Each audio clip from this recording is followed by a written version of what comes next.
যারা মনে করেছিলেন পরবর্তীতে প্রতিবিপ্লব ঘটাবেন অথবা অন্য কোনোভাবে এই বিচারটাকে বানচাল করার চেষ্টা করা যাবে, তাদের জন্য ক্লিয়ার মেসেজ।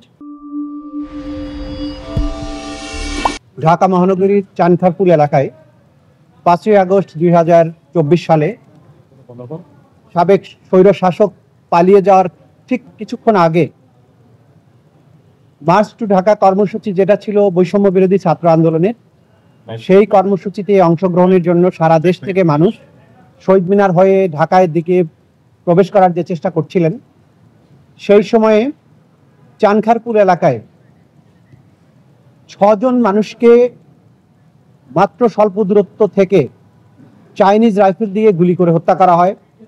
এবং সেই গুলি করার সময় নির্দেশনাটা দিয়েছিলেন ডিএমপির তদানীন্তন কমিশনার হাবিবুর রহমান, তার সাথে এডিসি শাহ আলম মোহাম্মদ আখতারুল ইসলাম সহ অধস্তন কর্মকর্তা সহ 8 জনকে আমরা এই মামলার জন্য এখানে আসামি করে তাদের বিচার কার্য চলছে।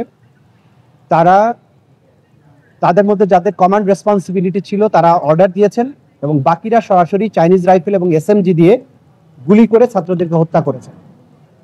এই হত্যাকাণ্ডটা সংঘটিত হয়েছিল সারা দেশব্যাপী পরিচালিত যে ওয়াইড স্প্রেড এবং সিস্টেম্যাটিক আঘাত ছিল সাধারণ জনগণের উপরে, সেটার অংশ হিসাবে। এটা কোনো বিচ্ছিন্ন ঘটনা ছিল না এবং যারা আক্রমণকারী ছিলেন তারা প্রত্যেকেই জানতেন যে এই আঘাতটা সারা দেশব্যাপী যেভাবে পরিচালিত হচ্ছে তারাও সেভাবে পরিচালিত করেছেন এবং এটা ছিল নিরস্ত্র সাধারণ ছাত্রদের হত্যা করার চেষ্টা।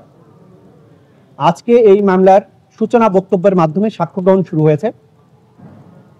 প্রত্যক্ষদর্শী সাক্ষী, শহীদ পরিবারের সদস্যরা, যারা মামলার ভিকটিম, যারা আহত হয়েছেন, যারা ঘটনাস্থলে প্রেজেন্ট ছিলেন, তারা সাক্ষী দিবেন। মামলার নানা রকমের ভিডিও এভিডেন্স, ভিডিও ফুটেজ, সেগুলোই মামলার অকাট্য দলিল প্রমাণ। এর বাইরে ডিএমপির কমিশনের ওয়্যারলেসের মাধ্যমে অধস্তন অফিসারদেরকে কিভাবে চাইনিজ রাইফেল ব্যবহার করে বিক্ষোভকারীদের গুলি করে হত্যা করার নির্দেশ দিয়েছিলেন সেগুলো আমরা জব্দ করে আদালতে উপস্থাপন করেছি।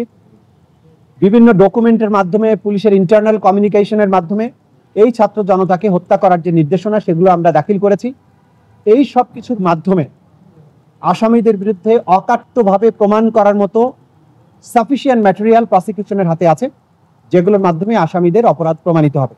আজকে প্রথম সাক্ষ্য গ্রহণ হচ্ছে এবং প্রথম সাক্ষী দিচ্ছেন শহীদ শাহরিয়ার খান আনাসের বাবা এবং মা, এবং এরপরে যারা প্রত্যক্ষদর্শী আছেন একের পর এক সাক্ষ্য দিতে থাকবেন।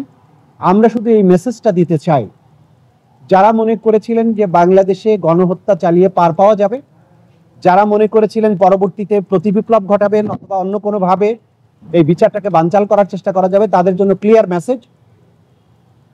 যারা অপরাধ করেছেন তারা কেউ ছাড় পাবেন না। বিচারের প্রক্রিয়া কোনো অবস্থাতেই বন্ধ হবে না।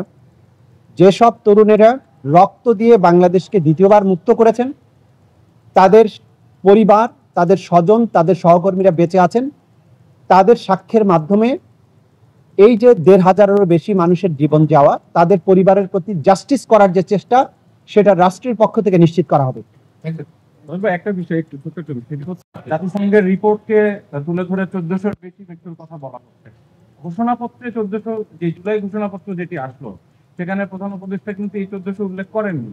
এটি 1000-এর মতো। তো সেই ক্ষেত্রে মামলায় এই সংখ্যাটা কোনো সমস্যার কারণ হবে কিনা? দেখুন, গণহত্যার মামলাতে গণহত্যার সংখ্যা কোনো সময় কোনো একটা মৌলিক বিষয় নয়। 30 লক্ষ মারা গেলেও গণহত্যা, যদি 300 মারা যায়, গণহত্যার আইনগত ক্রাইটেরিয়া ফুলফিল করে, তাহলে সেটা গণহত্যা। সুতরাং এই সংখ্যাতে কিছু যায় আসছে না।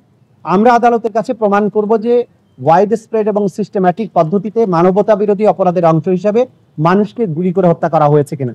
সেটার সংখ্যা 1000 হতে পারে, সেটার সংখ্যা 1500 হতে পারে, সেটার সংখ্যা আরো বেশি হতে পারে, কম হতে পারে। তার জন্য বিচারিক প্রক্রিয়ায় কোনো প্রভাব পড়বে না, কারণ এটা কোনো সাধারণ মার্ডার কেস নয়।